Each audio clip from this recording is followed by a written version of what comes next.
ikukwento ko sa inyo ang baha experience ko. Sinabi ko to sa magulang experience part 2. Teka lang ha. Makinig kayo. May playlist na ako. Ito ang aking playlist. Yan. Yan ang aking playlist ha. Pindutin nyo lang yan. Tapos makikita nyo na dyan po ang aking mga video. Ang aking magandang pizza na si Ate Rachel, magulang experience part 2. 10 tips para di kayo mag-away ng kapatid mo at mga pinsan mo. 9 tips para lumusog ng ating katawan. Bago cellphone si Mama, nagpapatugtog si Mama, experience ko sa teacher, pupunta ko lang kami sa Bataan. Ito sa kwarto ng tita ko, aking mga panaginip part 1, aking mga panaginip part 2, aking mga panaginip part 3. Ito sa bahay namin, para sa mga gulang at anak. Tagbulan at 6 tips para makaiwas sa ulan. Tag-init at 7 tips para makaiwas sa tag-init. Magulang experience part 1, pina-experience ang aking tips experience, 8 tips ang kasunod kay teacher. At ang experience ko sa mga pinsan ko. So, salamat sa unang nag-view nito. 1 view. Salamat sa nag-view niya na. Public yan guys, hindi kayo magsasawa. Kasi playlist to eh. Nagbago na rin ako ng profile. So guys, itong makakaiting, nagkamali lang ako dyan. Makakaiting na yan, nagkamali lang ako. Yan, created playlist. Diba? Kukwento ko na. July 24, 2024. Bakasyon pa neto at alam naman natin na may bagyong Karina. Diba? Si Karina. So, nung umagang yun, umuulan. Nagising ako umuulan. Hashtag sa mga nanood ng Bluey dyan. Paborito ko yung Bluey. So, ngayon, bumaha dito. Kasi, kita namin yung live ko na live ni Lola Marlene. Ilalagay ko sa description po pa lang si Lola Marlene. Baha na doon, guys, sa Maynita. Kung napanood nyo na yon, grabe talaga, no?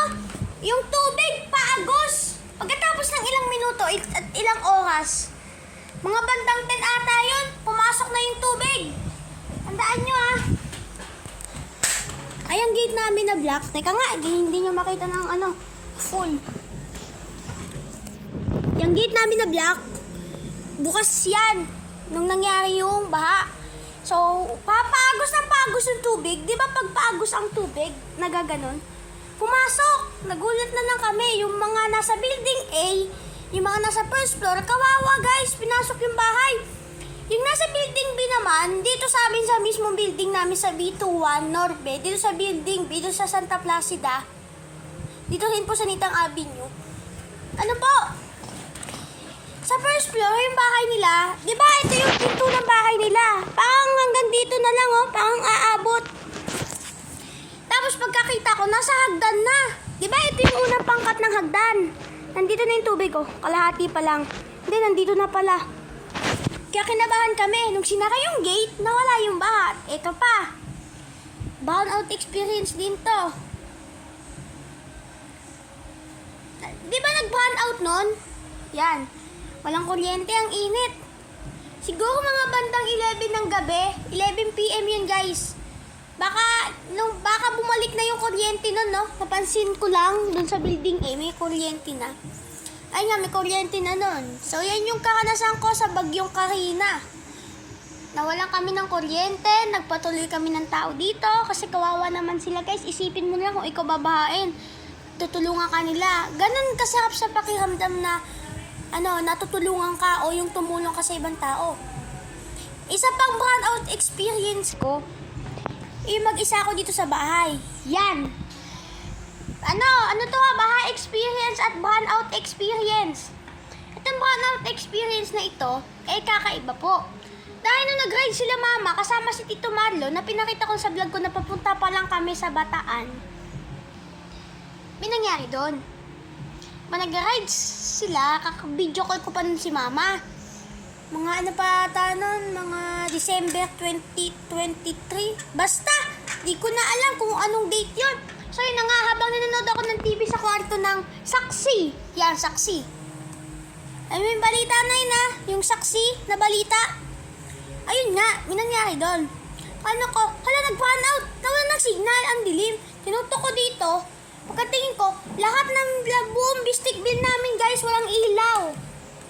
Teka lang guys, magbabalik ako. Break time. So guys, nagbabalik na naman tayo. Ayun na nga. So, ganun na nga nangyari. Palabas ko, ang dami walang kuryente. Pati nga yung kapitbahay namin, nawalan din ng kuryente. Yung mga oras na yun, buong bistik, ang dilim, walang ilaw. Buti na meron kaming ano dyan. Solar light. Mabuti na lang, meron kami solar light dito. Kung wala, hindi yung mangyayari. Yun nga nangyari. Katapos ng ilang minuto, mga 11, bumalik na rin yung kuryente. Salamat. Guys, sinabi ko pala baka doon nga sa wag yung karina, baka mga 11:30 bumalik yung kuryente. Tapos dun sa pangalawang sinabi ko nag-run out, nag-ride sila Tito Marlon. Baka mga 10:30 o mga 11, di ko na alam. So guys, yan yung kakanasan ko. Ito. At kasama na lang ako sa top channels. Dito sa aking YouTube. May kita mo naman oh. Teka lang ha. May kita mo naman oh. May kita mo naman, di ba? May kita mo naman ako oh. Guys, may kita mo naman ako. Sir Herbie. Magkatapat lang kami ng pwesto ni Sir Gibby. Wala ka dapat di pag-alala. So, yun na nga. Idolo ko siya. So, 5.85 million subscriber na ang kanyang subscriber. Ako ay 26 pa lamang. Huwag kayo mag-alala. Aabutin tayo dyan. So, dito na nagtatapos ang aking video. Maraming salamat sa pagsuporta sa aking channel. Bye guys! Bye-bye! See you! Bye guys! Bye-bye! See you! Teka lang ha! Like, comment, share, and subscribe. At ito pa. Bukas na yung Jollibee dyan sa Nitang. Kaya ongoing na. Abangan. So, yung Jollibee dyan sa Nitang, panoorin niyo yung video ni Sangkay TV. Sangkay ha, Sangkay TV ha. Ito yung channel niya oh. Teka. Papakita ko sa inyo yung video niya. Antay kayo. Ito yung video niya. Paano nagsimula ang Jollibee? At mga bagay na di mo alam sa Jollibee. So guys, kalaban niya si McDonald. Alam naman natin no. Sana manalo si Jollibee. Hindi na nila maagaw bilang si Jollibee na Foods Corporation ng Philippines. Kaya, ayan, hanggang dito na lang ulit. Like, comment, and subscribe. Like, comment, share, and subscribe. See you sa mga susunod pa videos. Bye! Salamat sa pagsuporta. See you!